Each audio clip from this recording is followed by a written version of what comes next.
One waitress, one arrogant millionaire, one grand piano. What started as an attempt to belittle her turned into a moment no one in that restaurant would ever forget. You won't believe how she turned humiliation into triumph with nothing but her talent. It was a buzzing Friday evening at La Fontaine, an upscale restaurant in the heart of Raleigh, North Carolina. The air was filled with the clinking of glasses, murmured conversations, and the gentle hum of jazz from the corner piano. The atmosphere was one of elegance and indulgence. Among the waitstaff moving gracefully between tables was Deborah, a young woman with a quiet presence but eyes that carried stories untold. To the guests, she was just another server, but beneath the uniform, she held a dream much bigger than the restaurant's luxurious setting. Deborah lived for music. Ever since she was a child, the piano had been her sanctuary, her way of speaking when words failed. But dreams don't always come with an easy path. Working double shifts at La Fontaine was her reality, a stepping stone toward the prestigious music academy she hoped to attend.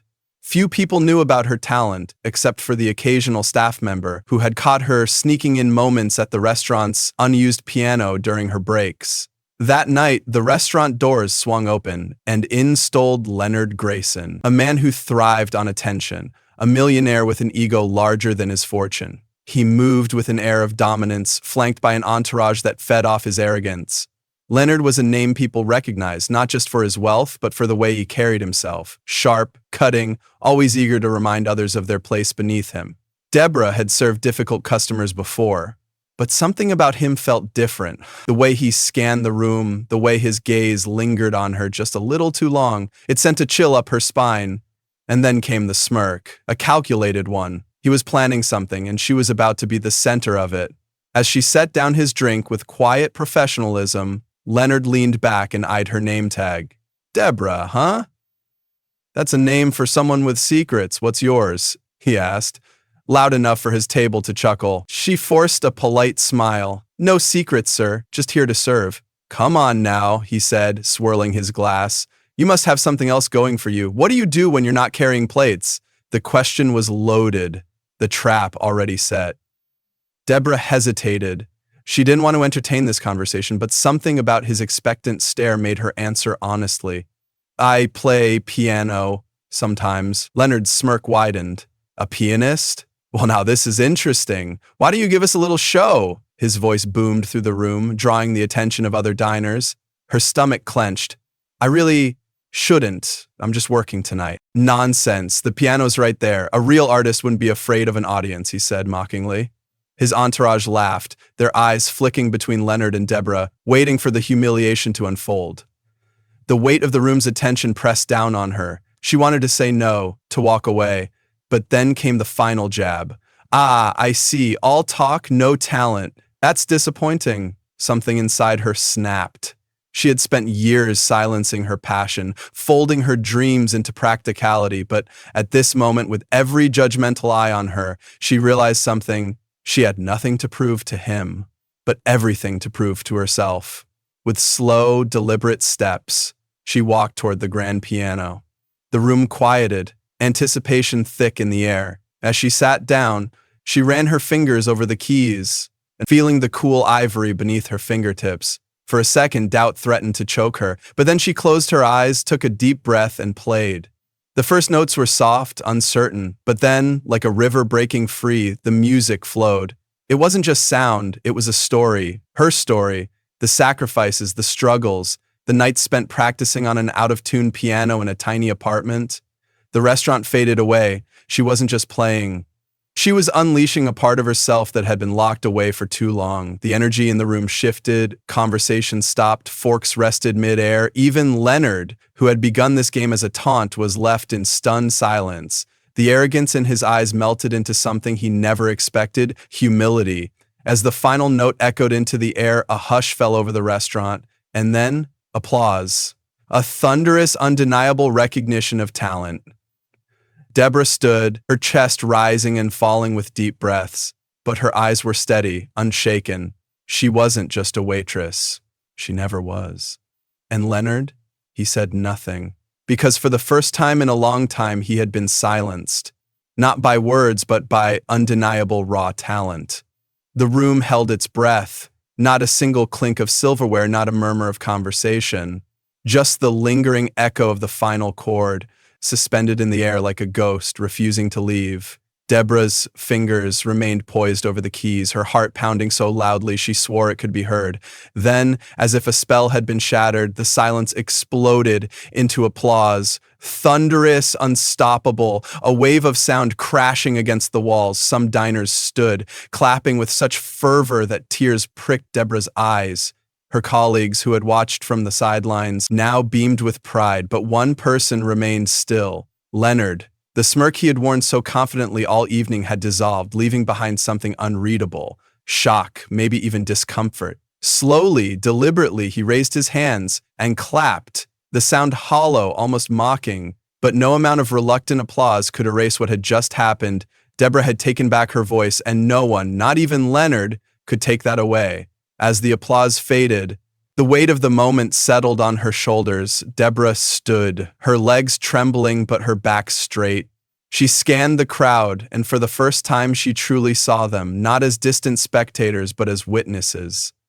Their eyes held something new, admiration, respect, maybe even awe. She didn't look at Leonard immediately. Instead, she gave a small nod to the diners who had cheered the loudest, her lips curving into the faintest smile.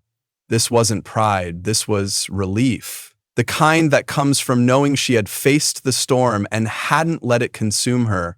But as if drawn by some invisible force, her gaze finally met his. Leonard sat stiffly, his hands clasped on the table in front of him. That arrogant, effortless confidence was gone. In its place was something much smaller, much quieter, a man who had miscalculated, a man who wasn't sure if he should admit his mistake or cling to his crumbling facade. "Well," he said at last, his voice louder than necessary, desperate to reclaim control of the room. "That was unexpected." He chuckled, but it lacked its usual bravado. "I suppose talent really does come from the most surprising places." The words landed like a dull thud. His companions exchanged uneasy glances, unsure whether to laugh or keep their mouths shut. Deborah tilted her head slightly, studying him. It was meant as an olive branch, a flimsy attempt to reassert dominance, but his words carried no weight anymore. "Thank you," she said simply. Not unkindly, but with a finality that left no room for argument. No hostility, no need for a sharp retort.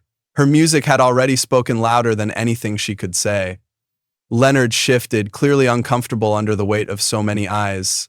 He gestured for another drink, a weak attempt to regain composure. "You've got quite a gift," he muttered, almost begrudgingly. Deborah nodded. "Everyone has a gift," she said, her voice deliberate, each word slicing through the tension like a knife. "It's how you choose to use it that matters." A ripple of silence followed. The subtle sting of her words hung in the air, undeniable. Leonard exhaled, shifting in his chair, his dominance slipping further with every passing second. Around him, his entourage had fallen silent. The air had changed. Where there was once the hum of privilege, now there was something different, something real. Leonard had been exposed, and everyone in the room saw it. As Deborah stepped away from the piano, a warmth settled in her chest. Her colleagues greeted her with quiet smiles, nods of encouragement. She still had a job to do, still had tables to clear and drinks to serve, but something about her was different now. She moved with purpose, with certainty. Leonard's table had quieted, the bravado of his group diminished. The same people who had laughed so freely at her expense now barely met her eyes. The restaurant continued on as if nothing had changed, but Deborah knew better. Everything had changed. As she refilled glasses and took orders, patrons stopped her, their words softer, their eyes kinder. "You were incredible," an older woman whispered. "I don't think I've ever heard anything so moving," a man added. "Don't stop, you have something special." Their words weren't just compliments. They were validation, proof that her dream wasn't foolish, that the music inside her wasn't meant to be hidden. Deborah thanked them, her voice steady, her heart full. Leonard, however, was not so gracious. As she approached his table with the check, he met her gaze, his expression caught between irritation and reluctant admiration. "You've made your point," he said, his tone clipped. "No need to rub it in." Deborah paused, tilting her head. "It was never about proving anything to you," she replied, her voice calm, measured. "I just wanted to play." Leonard had no response. He fidgeted with his drink, the confidence he had wielded like a weapon now reduced to nothing more than an awkward shuffle. As he signed the bill, one of his companions, quieter, less smug than the rest, looked up at Deborah. "You are amazing," he said simply. And this time, there was no arrogance, no insincerity, just honesty. Deborah smiled. "Thank you." The night ended with Leonard and his group leaving quietly. Their usual grand exit had been replaced by something much smaller, almost like a retreat. As Deborah locked up and stepped into the crisp night air, she inhaled deeply, filling her lungs with something that had been missing for too long: certainty. She wasn't just a waitress.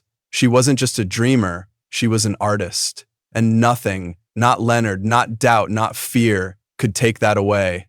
There are moments in life when the world seems to stop, when all the noise, the chatter, the expectations fade into silence.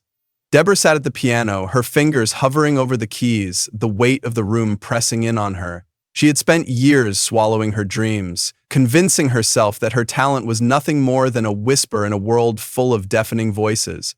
But not tonight, not this time.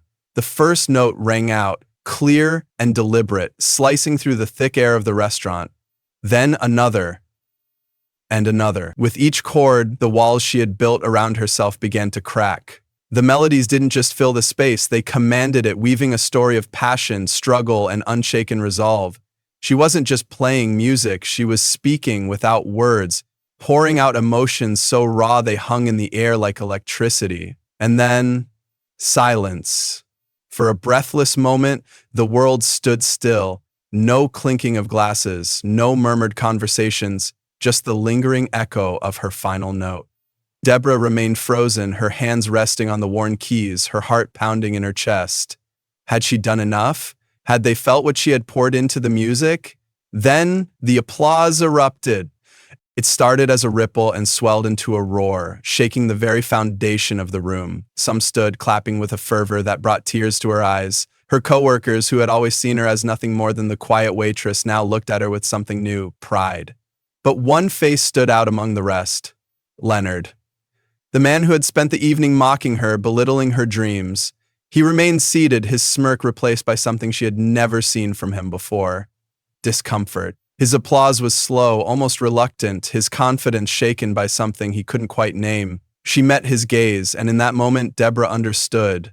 It had never been about proving anything to him. He had never been the challenge. The real battle had always been with herself, with the fear, the self-doubt, the voice inside that told her she wasn't enough. And tonight, she had silenced it. The applause faded, but something lingered in the air, something unspoken yet undeniable: respect, admiration, understanding. The diners who had once dismissed her as just another server now saw her for who she truly was. Not just a waitress, not just a dreamer, an artist. Leonard cleared his throat, forcing a chuckle. Well, that was unexpected.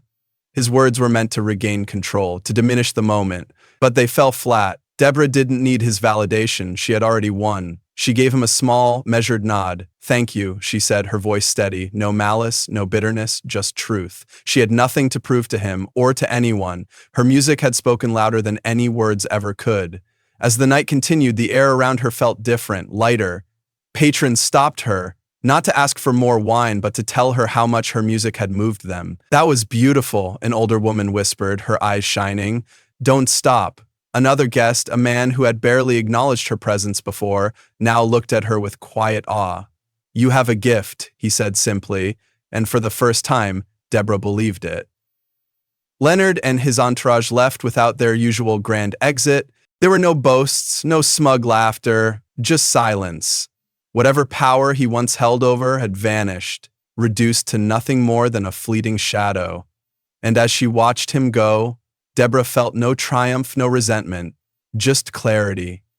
That night, as she walked home, the crisp air filled her lungs, each breath a reminder that she was stepping into something new.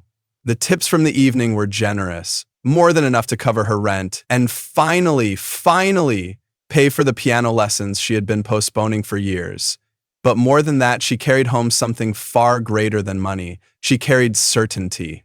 She had spent years waiting for permission to chase her dreams, waiting for the world to tell her she was ready, but the truth had been there all along. She had always been enough. Days passed, and the story of her performance spread. A few nights later, she received a call from a man who had been dining at the restaurant, a music producer. He wasn't offering fame, fortune, or empty promises, just an opportunity, a chance to record a demo, to take a step towards something bigger. Deborah didn't hesitate. Not because she was chasing a dream, but because she was finally living it. For years, she had let fear dictate her choices, let doubt whisper that she wasn't good enough, but now she saw the truth. Real strength wasn't about proving people wrong, it was about proving yourself right. And as she sat down at her small, beaten-up piano, her fingers gliding over the keys, she knew one thing for certain: this was only the beginning. What about you? What dream have you been holding back because of fear? Because of doubt? Don't wait for someone like Leonard to challenge you. Take the step now. The world is full of voices telling you that you're not enough, but you are. Let your passion speak louder than their ridicule. If Deborah's story resonated with you, subscribe for more stories of resilience and triumph, because your story, it could be next.